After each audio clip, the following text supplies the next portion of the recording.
கிறிஸ்துவுக்குள் பிரியமானவர்களே, இந்த தபசு நாட்களில் இந்த நாளுக்காக நமக்கு கொடுக்கப்பட்டிருக்கிற தலைப்பு, நீங்கள் உலகத்திற்கு ஒளியாய் இருக்கின்றீர்கள்.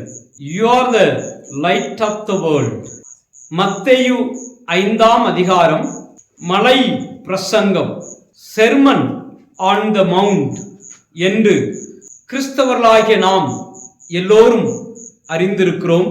இங்கே இயேசு கிறிஸ்து திரளாய் கூடி வந்த ஜனங்களுக்கும் சீடர்களுக்கும் போதிப்பதற்கு முன்பதாக மலையில் ஏறி அமர்ந்து அங்கே போதிக்க துவங்கின பொழுது பல காரியங்களை அந்த மலை பிரசங்கத்திலே அவர் போதிக்கின்றார்.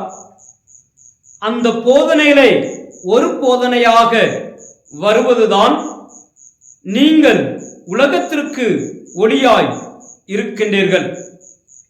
மலைமேல் இருக்கும் பட்டணம் மறைந்திருக்க முடியாது.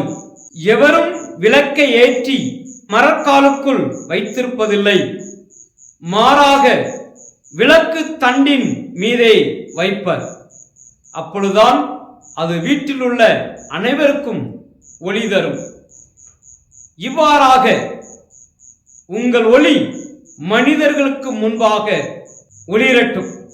அப்பொழுது அவர்கள் உங்கள் நற்செயல்களை கண்டு உங்கள் விண்ணக தந்தையை போற்றி புகழ்வார்கள் என்று போதிக்கின்றார்.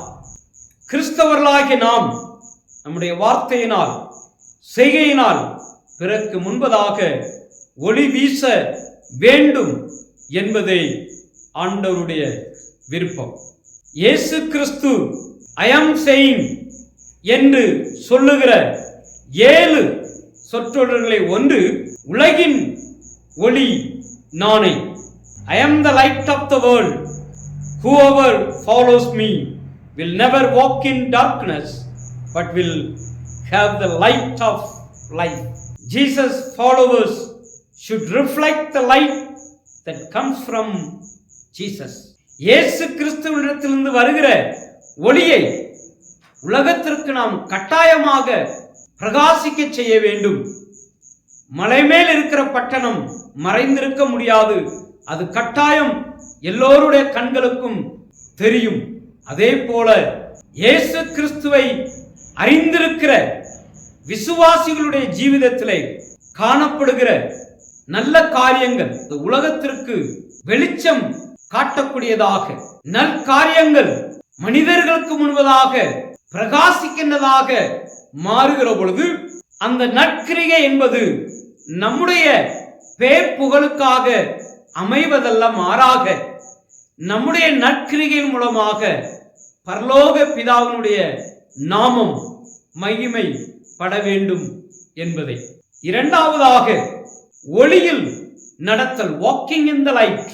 யோவான் இயேசுவின் அன்பான சீடர்.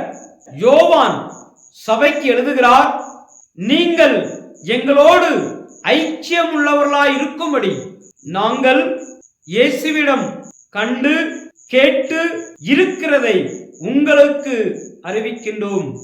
தேவன் ஒளியாயிருக்கிறார், அவரில் எவ்வளவேனும் இருள் இல்லை. அவர் ஒளியில் இருக்கிறது போல நாமும் ஒளியிலே நடந்தால் ஒருவரோடு ஒருவர் ஐக்கியப்பட்டிருப்போம். இயேசு கிறிஸ்து கொடுத்த முக்கிய செய்தி, தேவன் ஒளியாயிருக்கிறார். தேவனிடத்திலிருந்து வந்த நானும் ஒளியாயிருக்கிறேன். என்னை விசுவாசிக்கிற நீங்கள் ஒளியின் பிள்ளைகளாய் இந்த உலகத்திலே நடக்க வேண்டும்.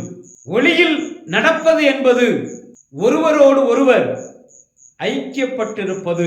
விசுவாசிகளிடத்திலே ஐக்கியம் இருக்கிற பொழுதுதான் சபை ஒளியின் பிள்ளைகளாய் ஜீவிக்கிறார்கள் என்று அர்த்தம்.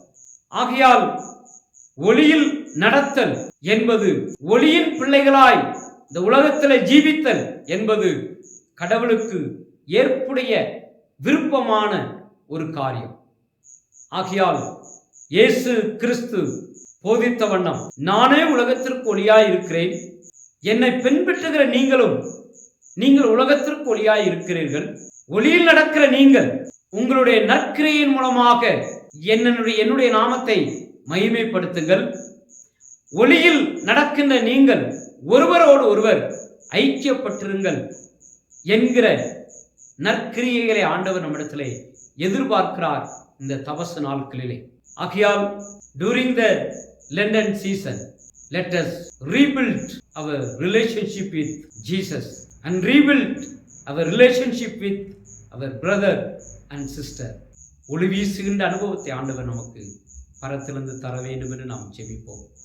துதிகளின் மத்தியில் வாசமாயிருக்கிற அன்பு பிதாவே, நீர் ஒளியாய் இருக்கிறது போல நாங்களும் இந்த உலகத்திற்கு ஒளி வீச அழைக்கப்பட்டிருக்கிறோம். வாயின் வார்த்தைகள் மூலமாக, சிந்தைகள் மூலமாக ஒளி வீச எங்களுக்கு கிருபை பாராட்டும். தபசு நாட்களிலே நாங்கள் உம்மோடு ஒப்புரவாகும், எங்களுடைய சகோதர சகோதரத்திலே ஒப்புரவாகும் எங்களுக்கு கிருபை பாராட்ட வேண்டும் என்று உயிர் திறந்த இயேசு கிறிஸ்து மூலம் ஜெபிக்கிறோம் அன்புள்ள பிதாவே, ஆமென்.